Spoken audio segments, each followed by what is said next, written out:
Menanggapi ditolak gugatan warga Tegal Binangun ke Mahkamah Agung soal tapal batas, PJ Wali Kota Palembang Ratu Dewa masih menunggu surat resmi putusan tersebut.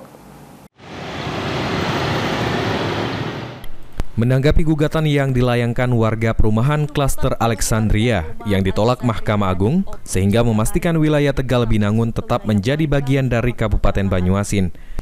Mengacu Permendagri nomor 134 tahun 2022 tentang tapal batas wilayah Kota Palembang dan Kabupaten Banyuasin. PJ Wali Kota Palembang Ratu Dewa yang ditemui pada Selasa 6 Februari di Rumah Dinas Wali Kota Palembang mengatakan jika pemerintah Kota Palembang hingga saat ini masih menunggu petikan putusan tersebut yang disampaikan secara formal ke Pemkot Palembang guna dibahas dan dikaji bersama stakeholder terkait untuk menentukan langkah selanjutnya.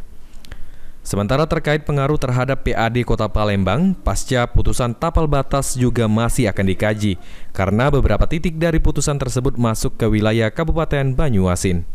Ya, pertama saya sikap itu karena saya lagi menunggu petikan yang disampaikan secara formal ke kita dan akan saya bahas dengan stakeholder yang terkait, akan saya kaji sehingga akan mengambil langkah-langkah berikutnya apa yang harus kita lakukan. Ya. Tapi kalau secara administrasi pemerintah Kota Palembang menerima putusan MA? Saya tunggu dulu apa hasil salinan resminya ke. Sandi Pratama, PAL TV.